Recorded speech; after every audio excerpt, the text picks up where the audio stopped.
For years, I've been trying to find the perfect light to figure out a way to mount on the fenders of these bobbers. And I finally came up with what I think is the perfect light. There's a lot of cool looking lights out there, but the problem is a lot of them aren't dual filament. They're too small. They're not bright. And this thing is just awesome. It's a vintage Willys LED taillight, and it is so bright that when you hit the brake, it's almost blinds you. So this will be going to be really nice. Now, we came up with this cool license plate bracket to mount it to the fender. This is the American version.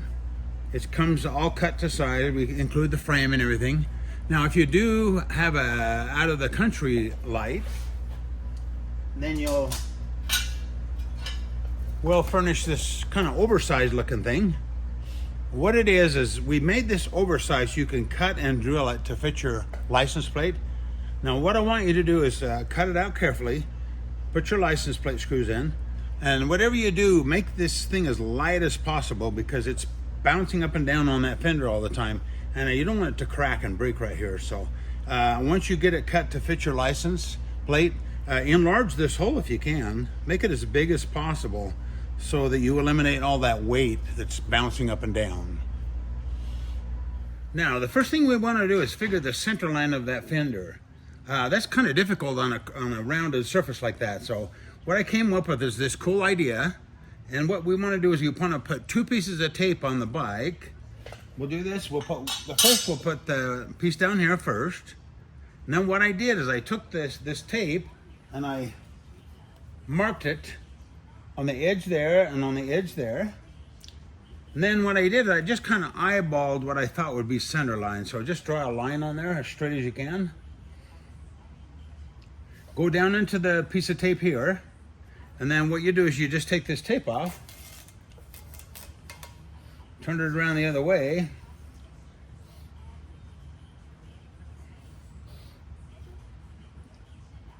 and then you mark the line there. Okay, what that tells us is that the center line of the fender is right between the two marks. So I'm going to go ahead and do it down here too, and then we'll come back.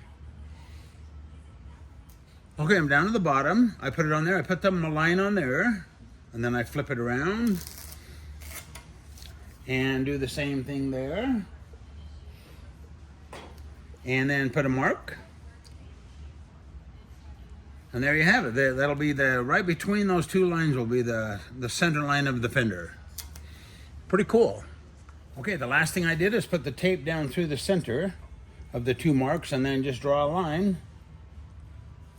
Pull the tape off, and there's your center line.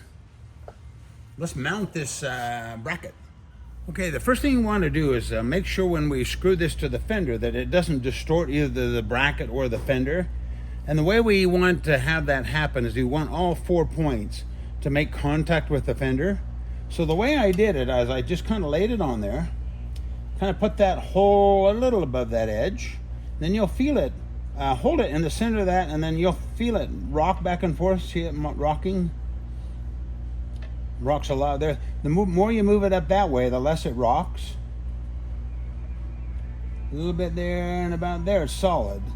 So I went ahead and marked that with a pencil, that little mark on the center line of the fender. I take that off, and I came over about 3/4 of an inch from the bottom of the fender up to the hole. So about 3/4 of an inch from the bottom to the hole, and we'll drill that one first. Okay, in your kit we give you a high dollar, high quality stubby drill, we call it in the machine world. It's shorter than normal, so when you drill through, you won't hit the tire. Now make sure, I've got my struts adjusted all the way up. Make sure that when you check that, make sure that as that pops through, it won't hit the tire down below. So when you're ready to go, just put pretty good pressure on there to start. Kind of go slow.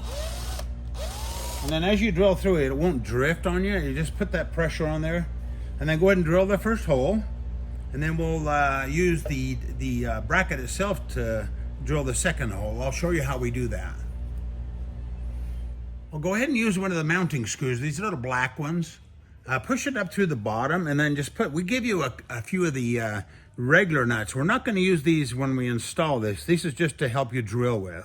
So go ahead and push that up through the bottom, and then put your nut on there and just finger tighten it, probably fine, just to keep that bracket in place. So when we drill this hole, and then what I'm going to do, I'm going to keep that bracket on there, and I'm going to line that up with a line.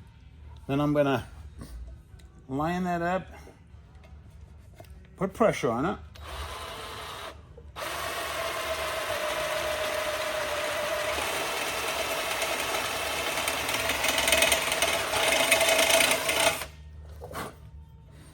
And there, that's a perfect alignment. And we'll go ahead and continue. Okay, before I drill this hole, I put one of the screws down through that one. You don't need to put a nut on that one. Just put the screw down through there. That'll hold that in place while you drill this one. I drilled that one, and then I put the screw in there. And then I do that one last. That way everything comes out perfect and aligned, and you won't have alignment problems getting the screws in there. Now you'll notice I took the fender off the bike to drill the bigger holes. The drill, even though we furnish a stubby drill, it's a 3/8 stubby, it's still a little too long, might go and hit the tire. And then all the rest of the stuff from now on will be easier with it off anyway. So what I did is I put these 3 screws in there. Oh, and I left that one in there too. So basically just put all 3 screws in there and put the nuts on the back and just cinch them up a little bit so it's solid, not a lot. And then what we want to do, we want to drill the holes. So the center hole, obviously straight through. Use good pressure at first, and then it'll keep the drill going straight. And then on these outside 2, I just tilt the drill just a little bit this way. Not straight, but just a little bit this way. That way it'll kind of match the contour of the fender a little bit. Too much and it might the holes might end up too narrow. So just a little bit angle there, and just a little bit angle this way on that one. Anyway, so I've drilled those 3 holes. Let's take this off, and we'll take the burrs off and finish it up, and then we'll bolt it on and get this wiring done. Okay, the last hole we want to put in is the exit hole for the wiring. I put it about 1 inch from that edge up to the hole. It's not sacred, but you don't want to get it too low, or it might be in the way of this bracket here. So about 1 inch from that edge up, I'll zoom you in there. And then go ahead and drill that hole. What I did is I used the small drill first, just to use it, put a little mark on there with the drill. That way the bigger drill won't drift off. So you don't need to drill all the way through. Just put a little mark with the small drill, and then use the big drill and drill through. We'll deburr all these holes, and then it's time to move on.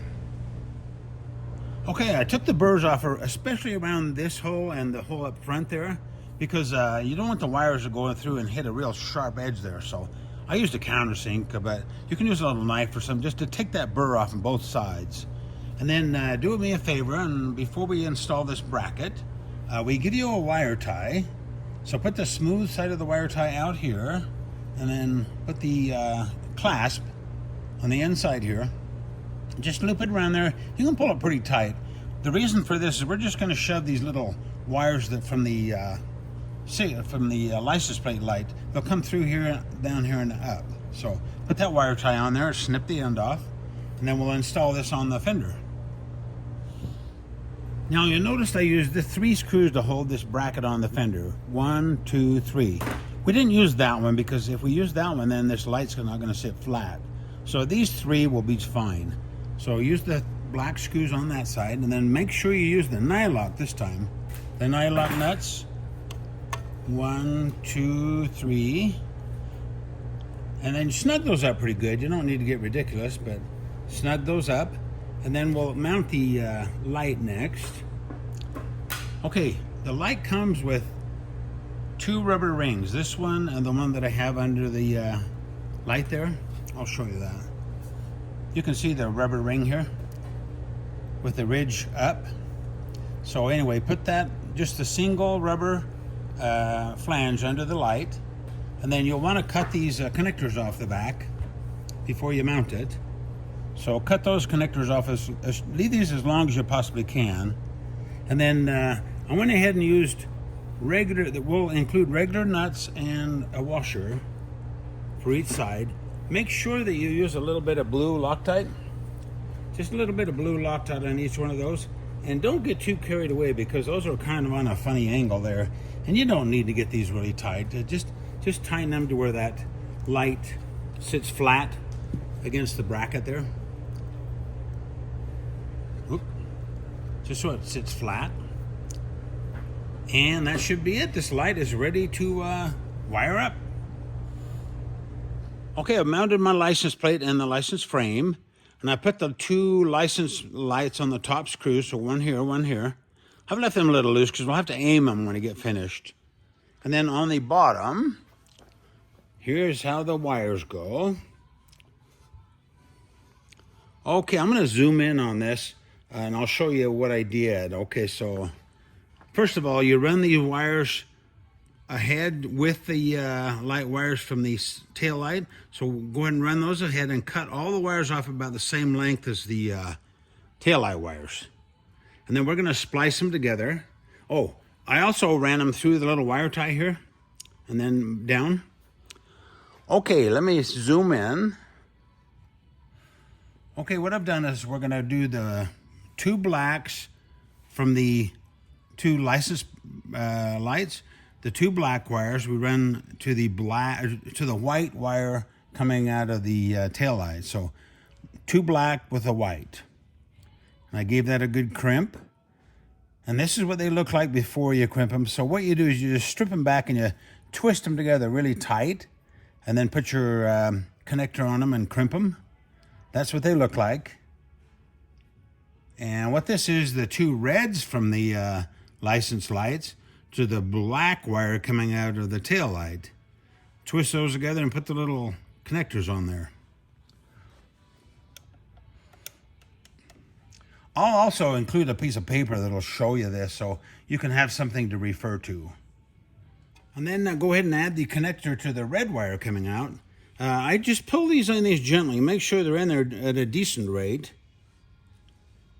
We'll be using this heat shrink because it has an adhesive in it.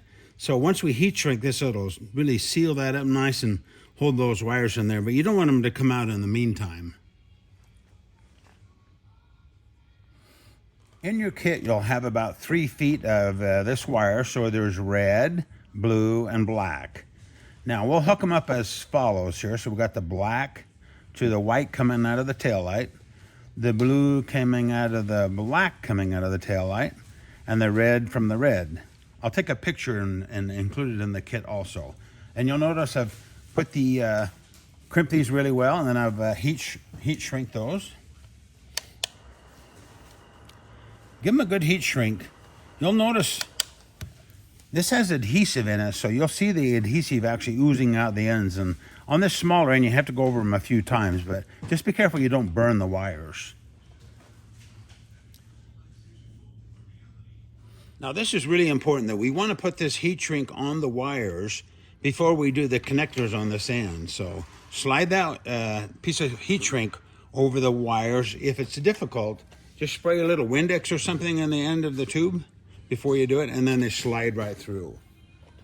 Really important we put that on there, because once we get this on, we put the connectors on here, you won't be able to slide the tube over the wires. Again, I'll take a picture.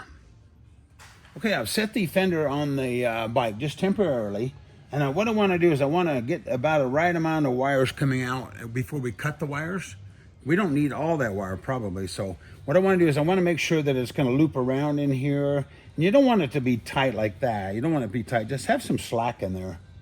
And then it'll loop around, go under here, and then connect. So I went ahead and cut the wires off. Better to be a little long than short. You could always tuck some wires up in here if you had to. So anyway, I've cut those off. Now I'm going to take this back off. I'm going to put the connectors on, put the tape on there and heat shrink and stuff, and we should be ready to go.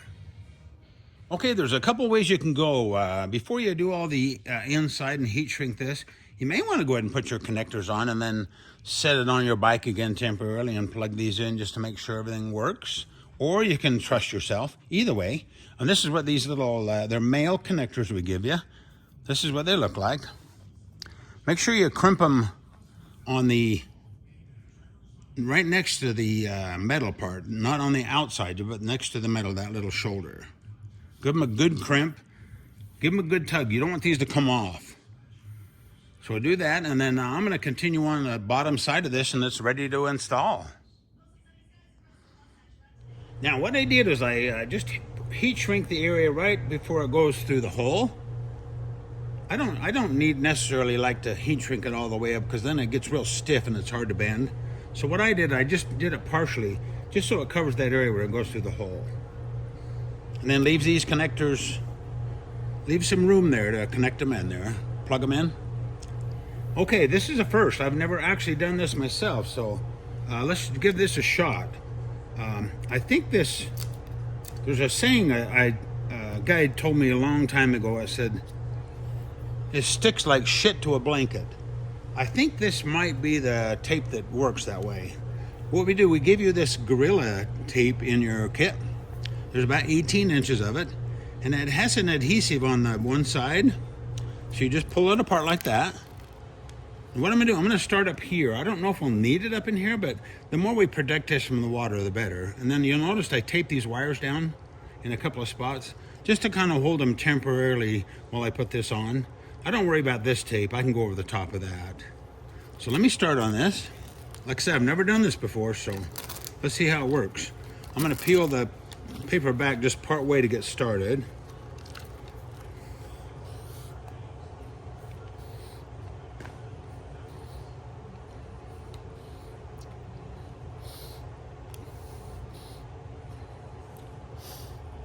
Okay, so far so good. I'm gonna peel that back. Kind of keep it stay centered.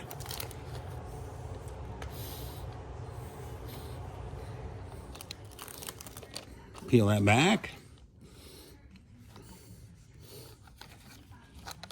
Looking good so far. I can center that wire there.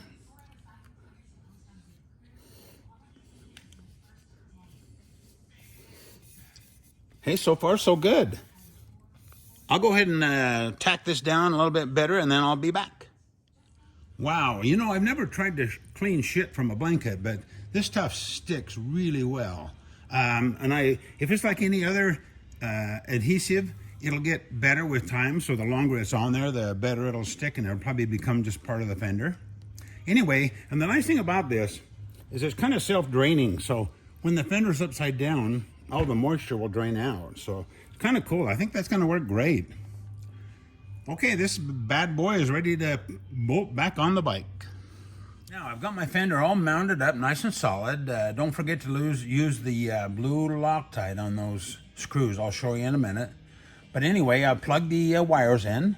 Now this is a Vulcan 1600, so yours will probably be different. What we'll do, we'll include a sheet of paper that'll show you how to plug these into your particular bike.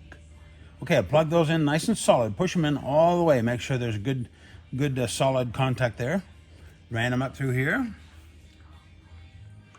Leave a little bit of slack on this wire coming from the fender, because this thing has to go up and down with the suspension, so you don't want to have that too tight. And then I went ahead and aimed these little lights. Let me turn on the key for you.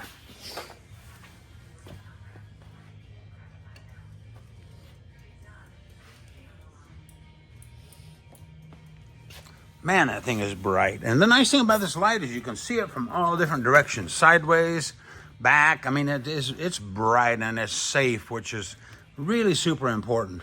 I like it too because you won't snag your foot on it. It's kind of rounded, so you won't snag your foot on it when you put your leg over the bike.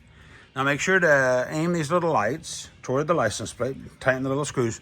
Just gently tighten those. Don't get too clear away, because those are hollow studs there. And that's it. Gosh, those things look nice. Oh, make sure you put some blue Loctite on these. And there you have it. Ours is flickering a little bit because I think the battery is dead. I'm just running off the charger. But again, boy, that thing is bright. You'll love it. What fun.